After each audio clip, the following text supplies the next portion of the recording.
Hello. Hi, Kate. How's it I'm going? happy to hear you're rerunning for your position here. You bet. That's awesome.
So the only person that we're waiting for is Monica.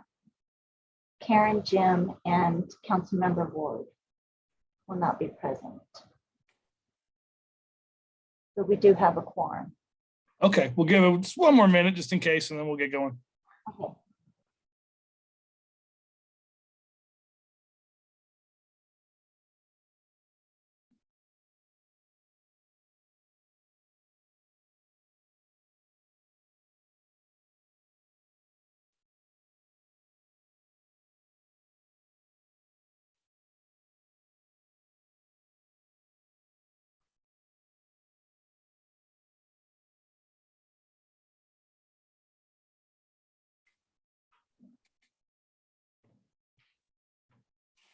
All right, well, we're at the half hour, so I guess we can get started. And I assume we'll start with roll call, and then Debbie, if you don't mind, throwing the agenda up, we'll walk through that when we're ready together. Okay, I'll pull Thank that you. up just after I do roll call. All right, Chair Mark Husbands, Present. Vice Chair Christine Adams, Present. Kate Truesdale,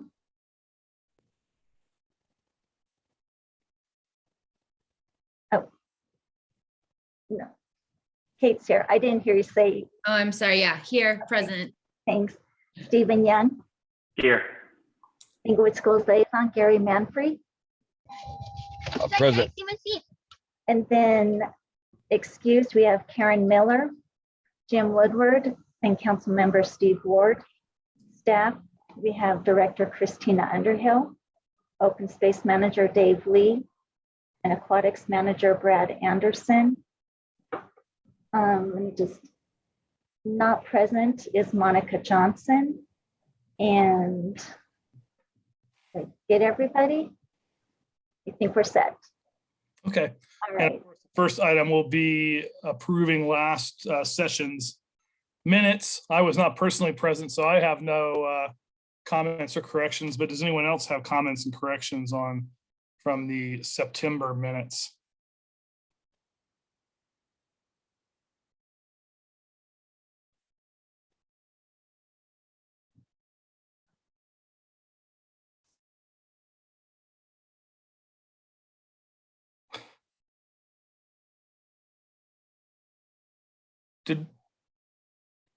So we did not have a quorum in the September meeting. I see. Okay, that's what I was going to ask. Those dates.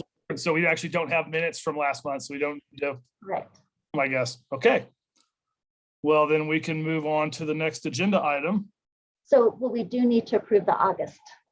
Oh, I see. Okay, we didn't go over the August. So Yeah, thank you. I was not present at the August meeting either, actually. Does anyone have any comments or corrections from the August meeting? If nothing, do we have a motion to approve the minutes from August? I'll motion to approve. We have a second? Second. All those in favor, please say aye. Aye. Aye. All right. All opposed, say nay. Minutes are moved. Thank you. Thank you. Sorry for the confusion there. And sorry you didn't have a quorum last month.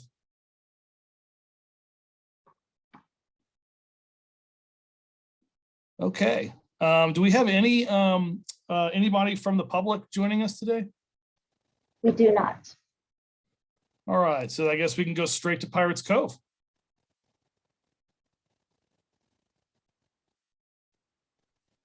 Great. So here's the Pirates Cove report, the 2021 report. It's broken down a little bit as far as a little bit about what happened this year. The good thing about it is we were able to open up at full capacity with no restrictions. Well, it definitely shows that. So it was nice after struggling through 2020 year with everything. The other part in there talks a little bit about we are an aging facility that this past year we completed 18 years of operation. And so next year will be the 19 one, and we have an aging facility. And so there's a lot of capital improvements that we're going to need to do. I'll talk about some of those in the future if we are successful moving forward with the bond election. But filters, heaters, a lot of different stuff that's going on with there. Some stuff in the concession stand too. We really have to look at, and address some of those issues coming up. The other part down here too is the days of operation. The days of operation is there was a possibility of 81 days to operate. We operated on 79 days. One of the things that happened to us is we had to eliminate 5 of those days due to the students going back to school earlier than what was anticipated. What we do every year when we go to open up is we look at the school calendar, we adjust the operation days by that one. And what happened was the school calendar isn't out by the time we do that one. And also we found out that the schools went back a week earlier than what we anticipated. So that was unfortunate, but we struggled through that one. And as if you look over on the attendance, 4-year outlook, I went back to 2018 and attendance comparing that to last year, it was way down, obviously because of COVID, but then also comparing it to 2019 and 2018, 2018 was a pretty good year for us. And we actually surpassed that by a little bit. So that was good news as well. And then the good stuff that's down there too is when we talk about the revenue of Pirates Cove, that doing the 4-year comparison, the blue line at the top, that is actually the gross revenues that Pirates Cove brought in. And then the orange line is actually what the net is. You see there that comparing to the last 4 years, especially 2018, we exceeded what that revenue was by a little bit, which was nice. And then also our net is actually up too. The last 2 years, 2020, 2019 were pretty lean years. One, because of the pandemic. The year in 2019, the reason that was down so much is because of the weather. It was a pretty wet summer. We lost almost all of June and part of July due to rain and closures. So that's where that comparison comes in, and that's why we were down. But then it actually looking at 2018, it was a good year, but once again, we surpassed that. Now, all the revenue, all the reports aren't done yet because there's still some expenditures and stuff going on at Pirates Cove. There's a couple little revenue things still that will be adjusted there, but anticipated that we will come out about $300,000 net profit with Pirates Cove. So definitely a good year and excited about that. So any questions about the report before I go on with some capital things we're looking at? Looks great to me. That's what I like to hear. The one thing about it too is I talked to you guys before we opened up, and one of the things was concessions. And I did announce to you that we were going to continue from the pandemic and not allow food in there. And I'm sure some of you guys wondered how that went. It actually went really good for revenue for the concession stand. It did bring on some problems, some challenges, and there was some complaints. But really, when we talked to the guests that were not in favor of it, some of them understood that. Some of that also was, we told them like keeping the park cleaner, that we were having a lot of issues with people bringing stuff in and leaving trash and everything. And I talked to one person in general, and they said, I never thought of that, but I understand that. Some people came with the thing that we're trying to gouge and we're trying to make up for all the lost revenue that we had from 2020 from the pandemic. I said, that's just not true. We're trying something else. We are evaluating that still on the off season, what's going to happen in 2022. So I will come forward to you guys probably next year sometime and kind of tell you what the plan is, but we may allow some food in, but it'll be a very limited basis on how we do that one. The other thing that I just want to share with you guys too is some of the capital things that happened, not only at Pirates Cove, but also at the Recreation Center. We were able to replace the pool deck. The pool deck was becoming very slick and it was problematic and there was a lot of injuries and stuff. So we went ahead and went with a more of a non-slick surface with that one. So we were able to do that during closure. So it didn't impact any of the guests. So when we had the pandemic and we had to close for that one, we were able to do that. The other thing we were able to do was totally re-gut and redo the sauna. So that is up and going now. We were able to open that back up. We held off until probably the first part of summer to where we could open that back up just because of restrictions with the pandemic and everything. So those are some things that happened at ERC. With Pirates Cove, some of the improvements that we made this year was we're refurbishing the play structure. We was able to refurbish the bridges on that play structure. We also had some new slides that we were going to put on there, but those were withheld with material. I know we're all aware of what's happening with material and trying to get those things. So those were delayed, but we do have those now. And so that will be installed next year. We're also looking at repainting and rewrapping the play structure to make it new. The reason I'm going that route is really there's not a play structure out there that I have found that meets the needs of Pirates Cove. All of them are a lot smaller than what we have, and I don't want to go smaller. I'd like to stay at least that size. So that's kind of exciting what we're doing with that one. We're also looking at a shade structure. The tree that's outside of the concession stand is dying, and so we need to take that one down, and so we're going to replace that with a shade structure in 2022. So that's coming. A lot of this money is coming from CTF, from the Conservation Trust Fund, so it's not impacting the general fund, which is a good thing too. The other thing that we're going to be doing at Pirates Cove is we will be resurfacing the leisure pool and also resurfacing the lazy river. The lazy river right now is a painted surface. With painted surfaces on pools, it's not really, the longevity of it is poor. You can get maybe 2-3 years out of that one, then you have to redo it. So costs and everything wise and comfort for our guests and everything, we will be looking at totally resurfacing that with a diamond bright finish, which is a lot more durable than what the paint is. So that's on the forefront. That's what we're working on right now for the 2022 season. And then the other capital things we're really looking at is hopefully we're going to be able to go to a bond election. And we've sat down with Christina and I have talked, and the aquatic staff has come, and we came up with some ideas of what we see out there right now in the aquatics area is that facilities that are 20 years old or older, that they really are looking at refurbishing. One here in town is Thornton Recreation Center, the Margaret Carpenter Recreation Center. They totally have redone their swimming pool. In fact, it was gutted, totally redone, and that actually was going to open up in January. So those are things that we're putting ideas out there to do that one. And some of the things that are out there we could do is we're looking at a flow rider. We were looking to put a flow rider in at Pirates Cove. And what a flow rider is, it's where you can stand up surf or boogie board. And we were talking to staff, said, boy, what if we could only operate that 3 months out of the year, if we could incorporate that into the recreation center and have that year round, it would be great. The other thing is it's very hard to program for the teams, and that flow rider would fit right into that programming stuff.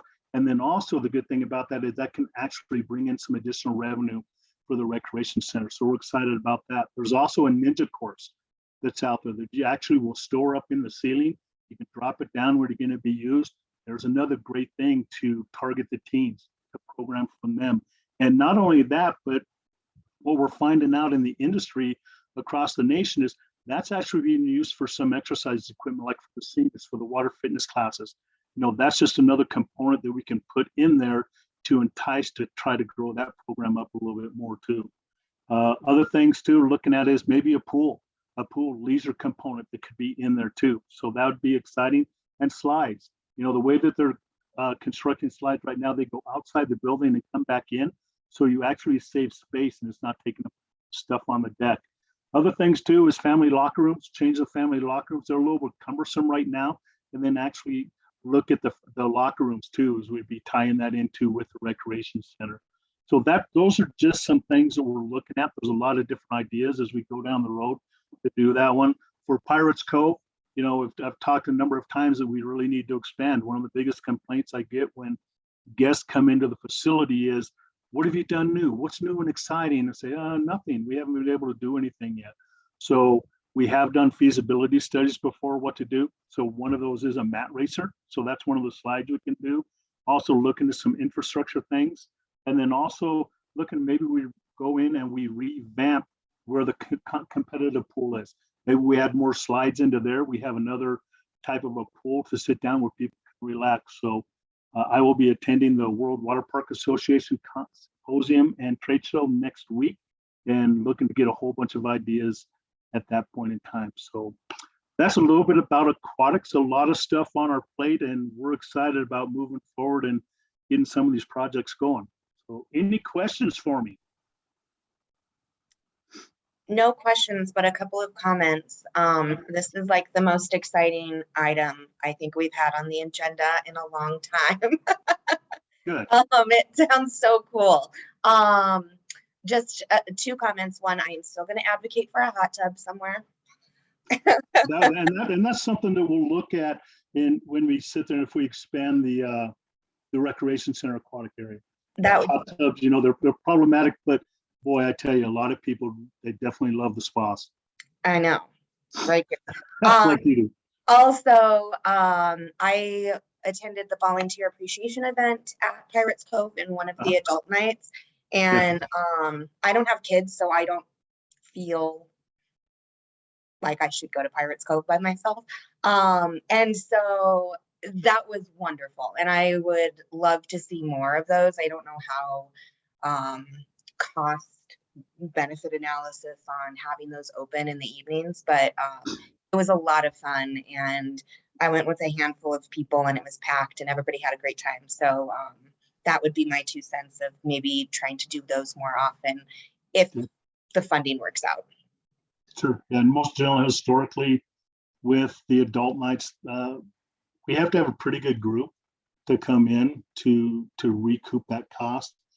Just for staffing alone, it's about $1,200 to $1,400 to break even with that, just to pay for the staff. So we have to have a pretty good crowd come in. This year, I mean, one of the nights we did, July was canceled due to weather. You know, June was okay and stuff. So it's close to becoming break even and stuff. So, but those are things that's great. And I think from everybody I spoke to as well, like we would be willing to pay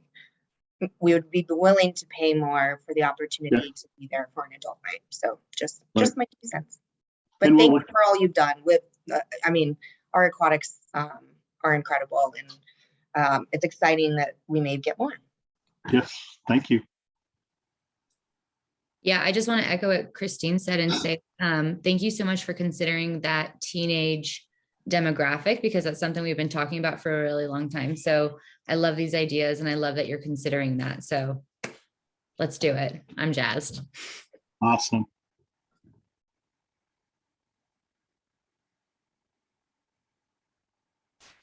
Any other questions for Brad? All right, I guess we can move to the next agenda item. If you'll all that back up, Debbie, thank you. Code enforcement. Dave, this looks like your item. This looks like my item. Code Enforcement Advisory Committee is making recommendations to City Council for revisions to the Inglewood Municipal Code 11-5, which is trees and shrubs. This is being done because of the impending infestation of emerald ash borer. And I wanted to bring the commission up on a few of their key summary points that they're requesting get changed. And under that, for the city authority to come into private property or enter private property without warrant to inspect trees, to make sure diseased and dying trees in public rights of way are addressed, to license those who cut, prune, or remove trees, to encourage diversity of trees to be planted, to enforce the use of an arborist when the work is not being performed by a property owner, to provide written notice to affected property owners if disease is discovered, to issue emergency notice for diseased trees, to issue a written warrant to residents who do not maintain their ash trees, to make it clear that enforcement staff has the duty to effect removal of dead and/or dying trees, especially those prohibited trees, if property owners refuse or fail to respond. And when dangerous or dead or dying trees are removed by action of the city may charge the responsible property owner for the cost. And then also to update the code as necessary to satisfy the 4 standards for the Tree City USA recognition. Inglewood is listed as a Tree City USA participant, but does not currently satisfy these requirements. So this is the catch, or what I wanted to really bring to the commission. We do satisfy all 4 of the Tree City USA criteria or standards. And the first standard is to have a tree board or department. Standard 2 is a tree care ordinance. Standard 3 is a community forestry program with an annual budget of at least $2 per capita. And then the 4th standard is an Arbor Day observance and proclamation. So back to the sticking point that the Code Enforcement Advisory Committee thought was that we did not have a tree board or department. And I wanted to make the commission aware that the tree board or department for us is the commission, the Parks and Recreation Commission. That is our tree board or department. And that's why we have been a Tree City USA city for 36 years in a row. We meet those standards. I went out and discussed that with the Tree City Foundation or the National Arbor Day Foundation.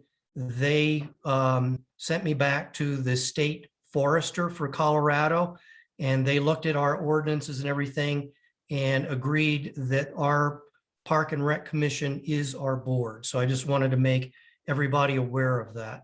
So with that, if there's any questions, I'd be happy to answer.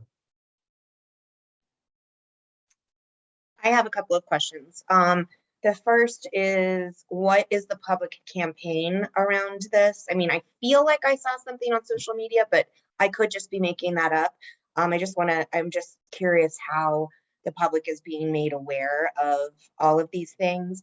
And then my second question regarding if the city has to come in and remediate the issues and charge the homeowner. I know with the city and county of Denver, they can be put on a payment plan that's interest-free over the course of a year. And so for a lot of our low-income residents, I want to make sure that they're not going to be penalized, or there's not going to be liens, or I just want to make sure that they're being taken care of, because they likely probably could have pruned their tree because they couldn't afford it in the first place. And so I just want to make sure that we're conscientious of that. Correct. And again, these really pertain or around code enforcement and not parks and recreation. These are recommendations being made by the Code Enforcement Advisory Committee to council. These then go to the city attorney, and then she writes an ordinance with these. She vets them first. So I don't know if all of these will make it or not. These were just the recommendations that I'm giving you. The city attorney has not finished or finalized any of this to go to council. But in the past, when there have been issues around trees that need to be taken down on private property, the city has done payment plans for people that maybe a little cash strapped or couldn't afford it. So Dave, is there an opportunity, since the commission is the tree board, to offer that as a comment on the recommendation by the Code Enforcement Advisory Committee to council? I'm not sure whether that can be done or not. I can tell you that when we do our tree program next year, our community forestry, we will be offering a subsidy to people for removal and or treatment of ash trees. So I think that's likely to have a good impact on people that end up having to either remove or treat trees. Yeah, I mean, I think it is a really great comment, Christine. I know I've had to remove some trees from my property and it is not cheap. It can be shocking sometimes, and can, if you have a landscaping budget, you can be eaten right up. So.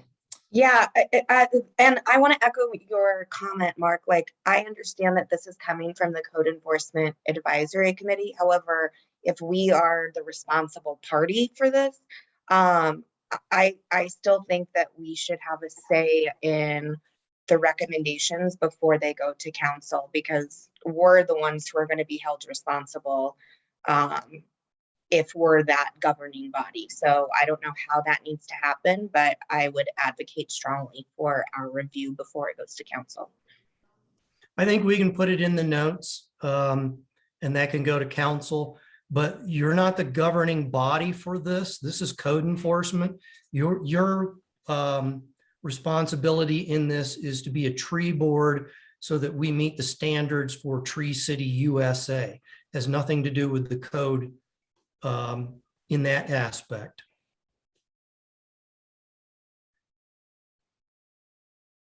And then I think, Christine, you had another comment or question? Oh, yeah.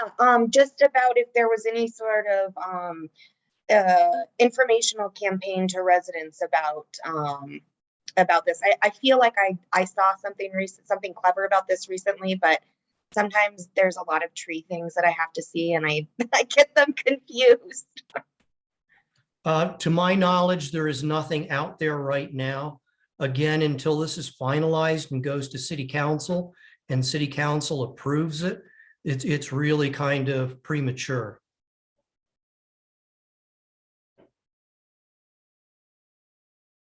Any other questions? Yeah, Dave, I have a question on some of that verbiage. The without warrant kind of raises some issues. That kind of, gives them the right to intrude on anybody's property at any time without notice. I mean, that sounds like that's like a more of a life and death situation where, this is a ash borer problem. I kind of, that verbiage kind of worries me. It could be definitely have some overreach there. I don't disagree. Again, the city attorney will vet all of this information and make the proper recommendations to city council.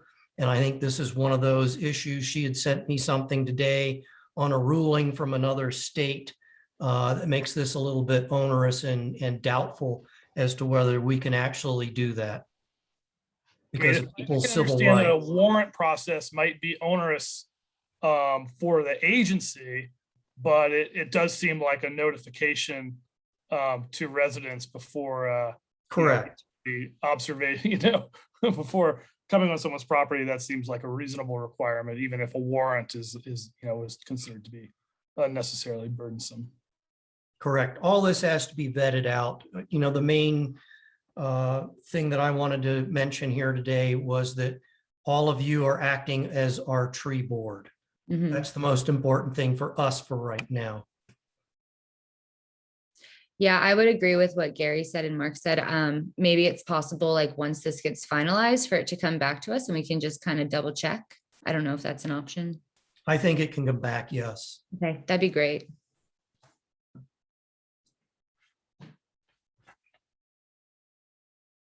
If there's no other questions, thank you. Thank you, Dave. Any other questions for Dave before we move on? Okay, we're back to Christina and park renovation updates.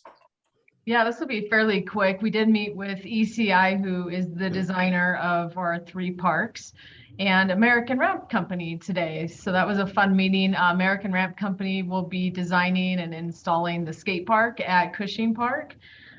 Recently, the geotechnical surveys were completed, and the findings are still being reviewed, but so far for Cushing and the skate park, it looks really good. They didn't find any issues with the soil to remove the skate park up to the north end of the parking lot. And that skate park's going to be about 6,000 square feet. So it'll be a pretty okay size for the park, similar to what we have out there now. There haven't been any major changes to the original designs we showed you back, I think in July maybe, or yeah, July I think is when we met, June or July. But once those designs are finalized, we will make sure you all receive them, and we are going to be looking to do some public comments with those designs. And for the skate park, we are going to do a specific outreach to skaters and residents that may use the skate park to help us with the final design and get some input from them. So we mentioned American Ramp Company. We'd like to have that feedback done by before Thanksgiving or in the very first part of December, so we can keep this project moving along. It never goes as fast as we want it to. We'd love to have brand new playgrounds and restrooms and the skate park installed by now, but we're hoping to have all of this complete by summer of next year. It may roll into the fall depending on supply of all the playground materials and restrooms and all of that, but we are finding there are some delays with it, but we're excited. It's still in progress. It's moving, and hopefully next month I'll have some additional updates, and we'll be able to share the updated designs with you.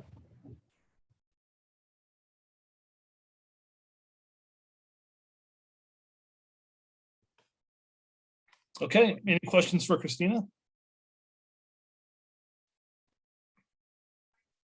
We can go to staff choice, Christina, and I think you had an item already that Debbie mentioned. Yeah, so I actually have 3 things I'll share, and then Dave can jump on and share whatever he has. He's going to talk about, I believe, Roman's wall that's out there that we've talked about in previous commission meetings. The first, I'll mention 2 events. We have Trunk or Treat coming up on Saturday, October 23rd. It's going to be on the 2nd floor parking lots here at the Civic Center, and that runs from 3 to 6. You do have to reserve a ticket for it. It's free to attend, but we just want to get a head count so we can make sure we have enough candy.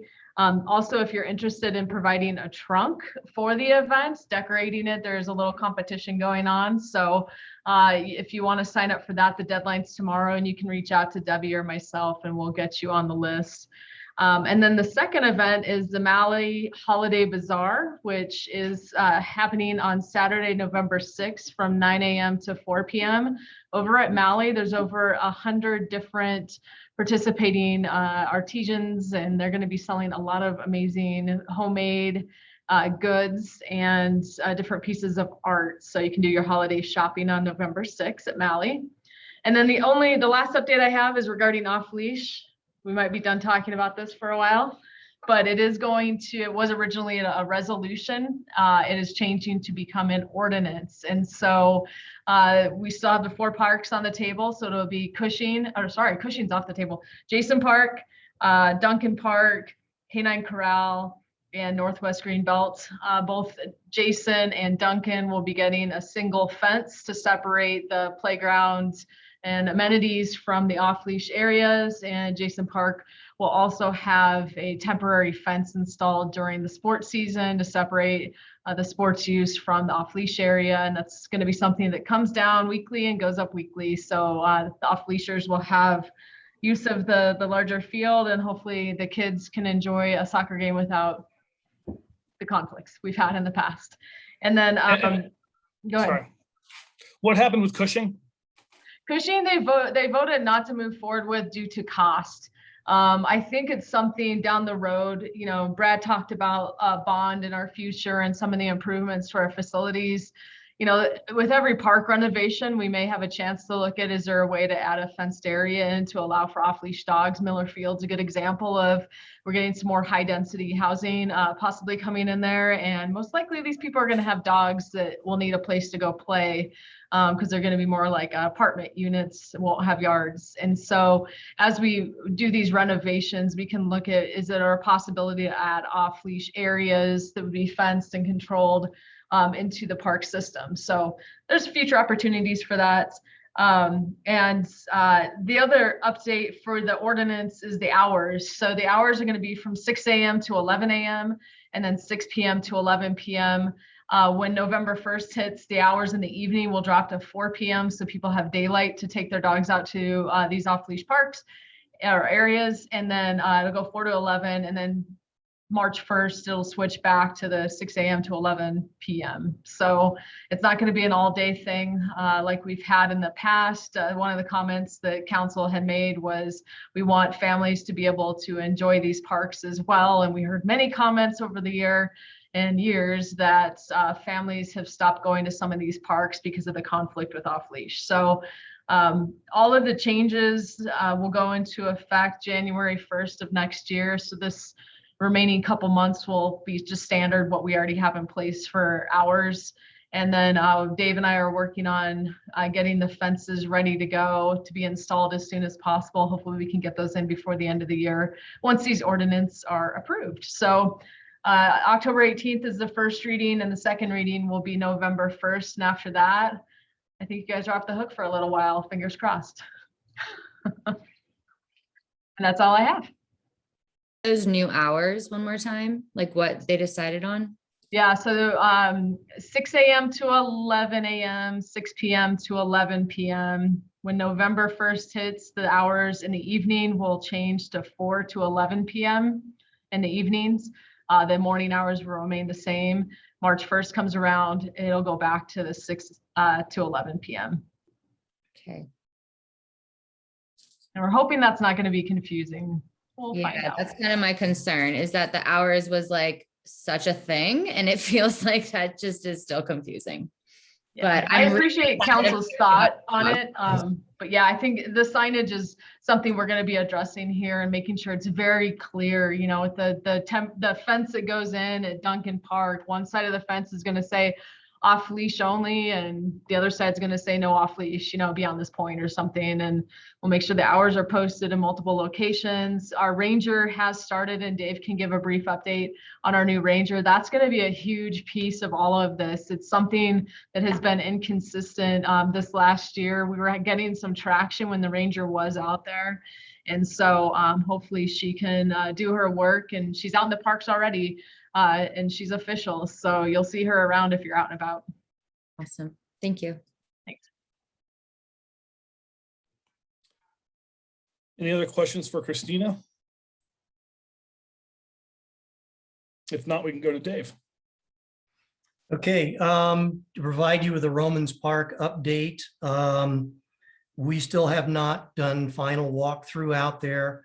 The electrical inspection happened today, so that's one step in the right direction. So I think in the next week, we'll do final inspections, take care of any punch ticket items, and then go from there.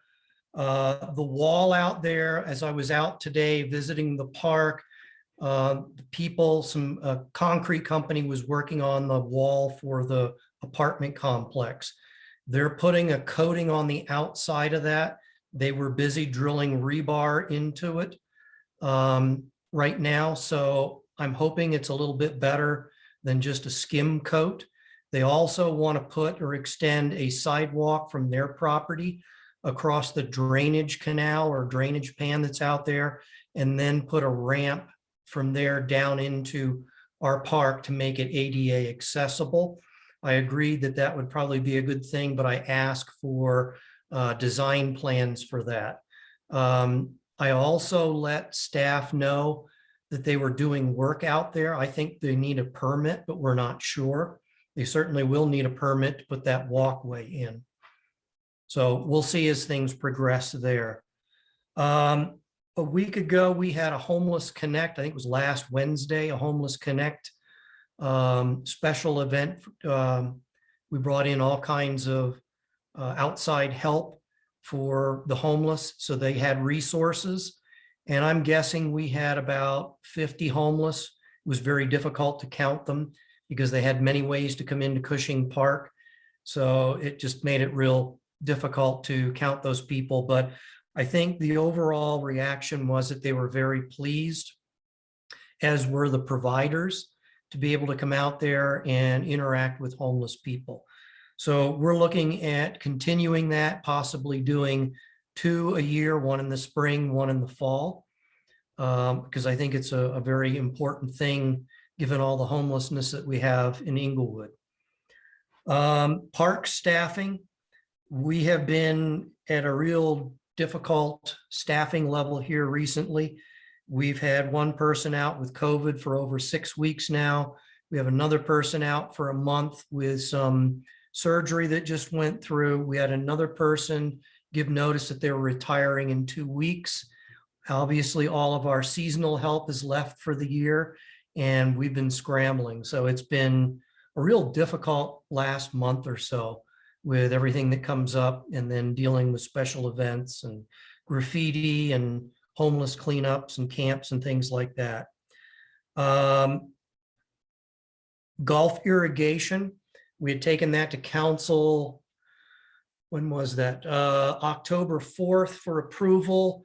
There's been a lot of back and forth between our attorney and their attorneys with the contract. As a matter of fact, that's still not finalized and signed by both parties. I made the recommendation this week that we continue to work on the contract, and instead of them starting immediately with ordering of parts and then starting actual construction on the irrigation in March of next year, which starts to get into our prime revenue season, they said they would be done by the end of May. I have my doubts with weather. My recommendation was that we start ordering the parts now. Toro irrigation parts are going up. I think it's 14%, which is another $35,000 increase. So we're racing the clock right now to get the contract done and place an order on the irrigation parts to save ourselves $35,000, and then look at starting the project next fall after Labor Day, which was the intention this year, but it just didn't happen with the contract bouncing back and forth between attorneys' offices. So that's the golf irrigation. Christina really covered the park ranger aspect. She is out for a 5-week period training with another code enforcement officer in and out of the parks. So she is out and available. But I think it's early November, she will actually be out full force by herself. So that's the good news. And I think once we get some consistency on people following the rules and regulations in the parks, we'll all be better off. So that's all I have. Any questions? Dave, I got a quick question for you. I was out at Romans over the weekend, and I just wanted to ask, have you guys noticed that there's a, I guess, lack of walkway respect between this sort of eastern side and then where it runs down into the adult gym area? Because I was out there watching, and the kids that are, 8 and under run right through those 2 steps where it's got the pine straw laid. And I don't know how long you're going to be able to actually keep plants alive there if they're just tromping through there, just so you know, because it kind of surrounds and it's got that step and it just gets worn. The steps where? I'm not following you, Stephen. So the eastern part of the playground, where you got the playground up top and you've got 2 kind of drop-offs where you've got some plants there, and then it runs into the sort of outdoor gym area for the runners to do pull-ups and everything. Kids are running right through that back and forth, just so you know. That lower level is devoid of any plants right now.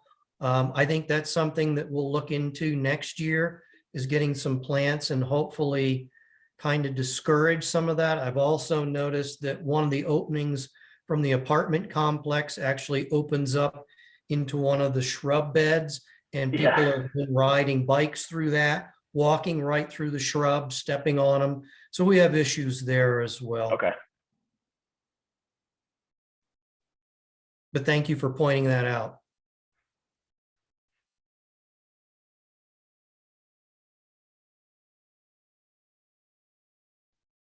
Okay, thanks, Dave. Any other questions for Dave? In that case, Brad, do you have anything else you'd like to share with us?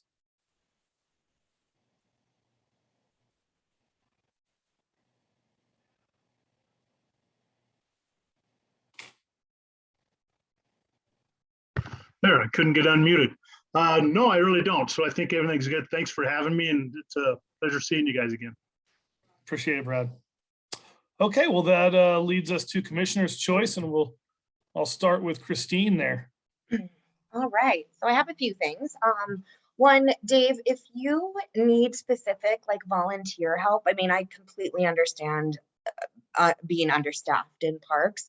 If you need specific volunteer help, please let me know. I run the Inglewood Leadership Exchange through the chamber, and it's just full of a ton of people who just want to like give back and be active. And so I could probably solicit some people for specific projects. So if that would be helpful, I'm always happy to jump in for that. I'm happy that we're coming to some sort of a conclusion about dog parks, and I would specifically like to thank Kate, Stephen, and Mark for being on that committee.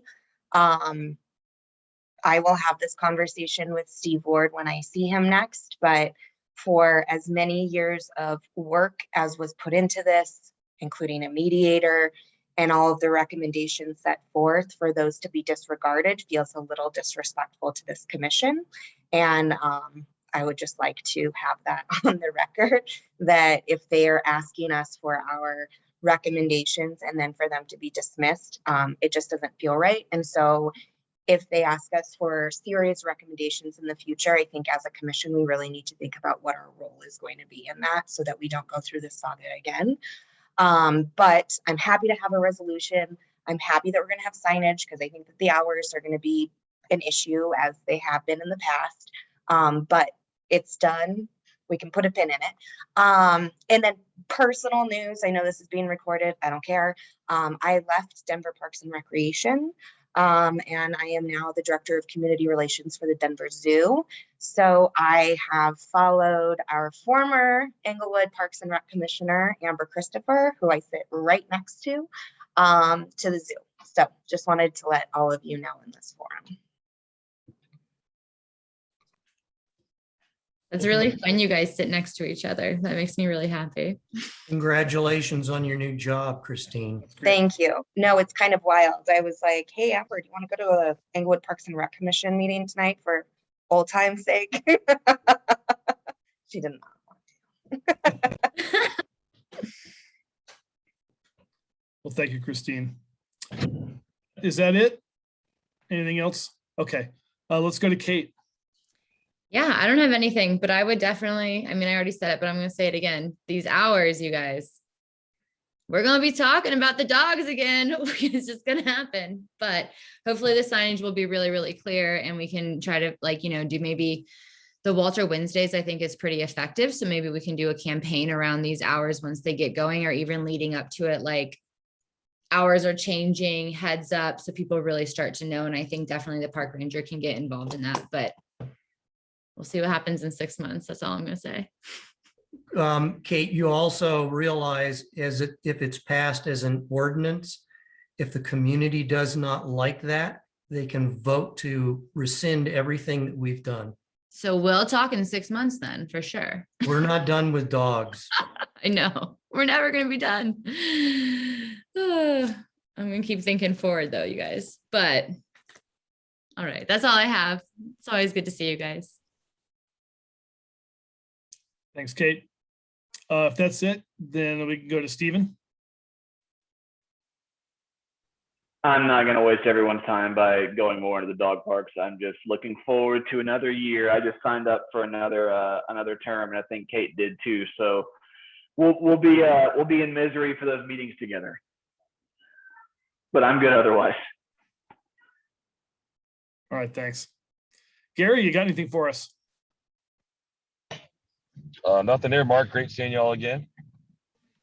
Likewise, appreciate it. Yeah, it's great to see everybody again after being out for a couple of months. And yeah, I also feel that given the amount of discussion and the work that was put into recommendations that I think would have been much more conclusive than the ones that were selective, that it seems a little frustrating. And I don't think that what they've just the way they've decided to go is adds up to a long-term solution. But maybe it adds up to a short-term measure, and it'll buy us some time, and we'll have maybe we'll have a different the makeup of the council changes, and so we'll see where we are down the road a little bit. At least it's not a pilot program. Well, At least it's not a planned pilot program. all right, that's it. I don't really have anything else, but great to see you all. Does anyone else have it? And did I miss anybody? I think I got everybody from my grid here. Well, if there's nothing else, then thanks. Great to see you all. Thanks again. And we can call this meeting adjourned. Oh, quick Good seeing question, you. Oh, sorry. one more. There is. One more. There was I just a- noticed the calendar for November 11th is Veterans Day. That's your next meeting. I don't know if you want to discuss that, if you want to have that, or what y'all want to do. Well, I know for me that it won't be an observed holiday. I don't know, do folks have feelings about holding the meeting on Veterans Day or whether it's the observed day or the day or? When is the city holiday? We always get a Veterans Day off. I don't know if it's that Thursday or it's a Monday. Usually do it observed on a Monday, right? Yeah, I think it's a Monday. Yeah, So Debbie, we'll- do you know? I don't, I can find out and I'll email it out. Okay. Well, if there's a conflict for the city folks, for the staff to be present at the meeting, or if folks have other types of concerns just about that day and the appropriateness of having the meeting on that day or something like that, then I guess we can let Debbie know and we can try to resolve it offline. But Actually, I would certainly be happy on give it a Thursday to attend the meeting. Yeah, I'm good to meet that day or another, whatever works best for the staff. Same. All right. Well, then with that, you're adjourned. Bye, everyone. Nice seeing everybody. See you guys later. Weekends. Bye. Have a great night.